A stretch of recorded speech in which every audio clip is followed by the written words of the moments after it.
আসসালামু আলাইকুম প্রিয় ভাই ও বোনেরা, আপনারা সবাই কেমন আছেন? আশা করি আল্লাহর অশেষ রহমতে সবাই ভালোই আছেন। আলহামদুলিল্লাহ, আমিও আল্লাহর অশেষ রহমতে ভালোই আছি। আজকে আমি আলু আর বেগুন দিয়ে ছোটো মাছ দিয়ে রান্না করব। তার জন্য এখানে আলু বেগুন ভালো করে কেটে ধুয়ে পরিষ্কার করে নিয়েছি, আর মাছগুলোও ভালো করে ধুয়ে পরিষ্কার করে নিয়েছি। এখন আমি রান্না করতে চলে যাব। আর এই মাছগুলো কিন্তু খেতে দারুণ মজা। তাই প্লিজ কেউ ভিডিওটা শুরু করলে প্রথমেই একটা লাইক দিয়ে ফুল ভিডিও কন্টিনিউ করে দেবেন প্লিজ, সবার প্রতি অনুরোধ রইল। তারপর দেখুন মাছগুলোতে আমি লবণ আর হলুদের গুঁড়া মরিচের গুঁড়া দিয়ে মাখিয়ে নেব। তারপর মাছগুলো ভেজে নেব।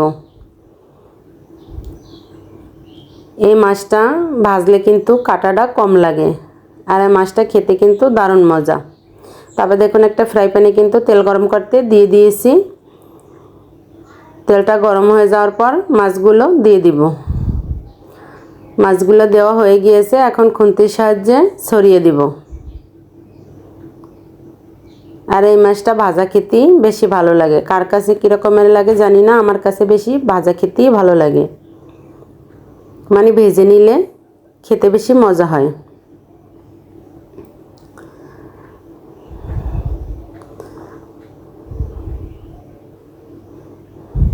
মাছগুলো ভালো করে খুন্তির সাহায্যে ছড়িয়ে দিয়েছি।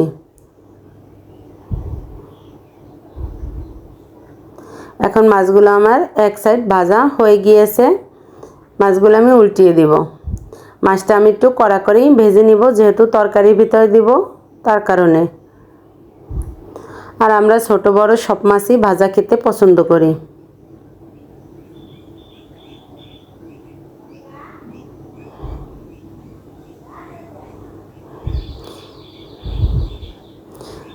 এক সাইড ভালো করে ভেজে নিলে অপর সাইড হইতে কিন্তু সময় লাগে না। দেখুন মাছগুলো কিন্তু ভাজা হয়ে গিয়েছে। এখন আমি নামিয়ে নেব, তেল ঝরিয়ে নামিয়ে নেব।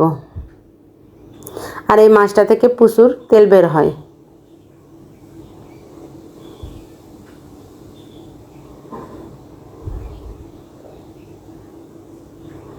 মাছগুলো নামানো হয়ে গিয়েছে। এখন ওই গরম তেলের ভিতরই যতটুক তেল রয়েছে আমি আর তেল বাড়াবো না। এই তেলের ভিতরই কুচানো পেঁয়াজ আর কাঁচামরিচ দিয়ে দিব। পেঁয়াজ আর কাঁচামরিচটা ভালো করে ভেজে নিব। তারপর দিয়ে দেব একটু লবণ। অফ ক্যামেরায় কিন্তু পেঁয়াজ আর কাঁচামরিচ আমি ভেজে নিয়েছি।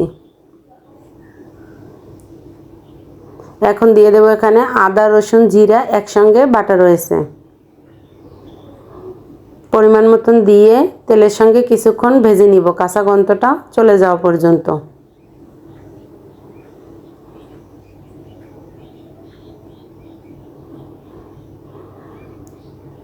মশলাটা ভাজা হয়ে গিয়েছে। এখন আমি ব্লেন্ডারের জগটা ধুয়ে একটু পানি দিয়ে দিলাম, কারণ ওটা অনেক মশলা লেগেছিল। তারপর এখানে আমি দিয়ে দিলাম পরিমাণ মতন হলুদের গুঁড়া, পরিমাণ মতন মরিচের গুঁড়া, তারপর দিয়ে দিব ধনিয়ার গুঁড়া। এখন ভালো করে মশলাটা কষিয়ে নেব, একদম শুকনো শুকনো করে।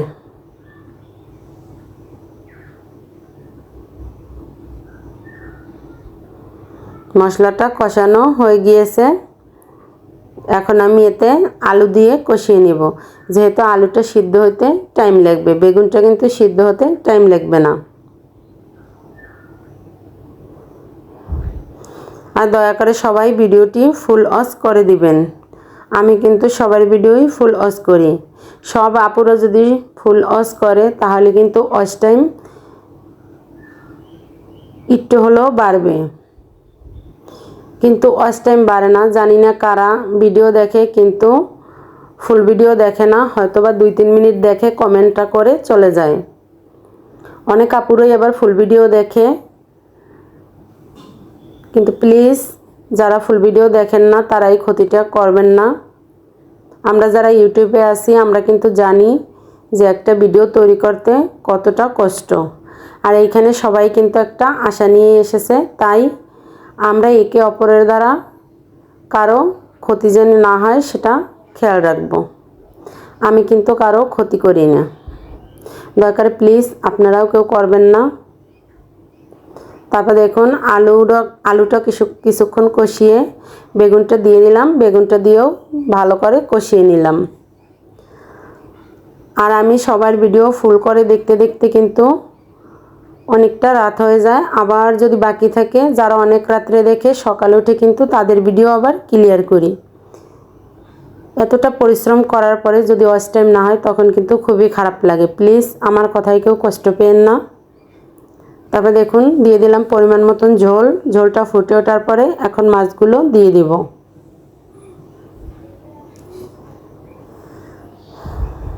আমি কিন্তু সবার সাফল্যে খুবই খুশি হই অন্তর থেকে। আমি চাই আমার প্রত্যেকটা আপুরা ভাইয়ারা সবাই সফলতা পাক, সবারই একটা আশা আছে। তাই প্লিজ আপনারাও পাশে থেকে ফুল সাপোর্ট করবেন। মাছগুলো দিয়ে, যেহেতু ছোট মাছ আর যেহেতু বেগুন দেওয়া আছে, তার কারণে কিন্তু আমি বেশি নাড়াচাড়া করব না। এখন আমি এভাবেই রান্না করে নিব। এখন দেখে নিব যে আলুটা সিদ্ধ হয়েছে কিনা। বেগুনটা অনেক আগেই সিদ্ধ হয়ে গিয়েছে, যেহেতু সারমুক্ত বেগুন।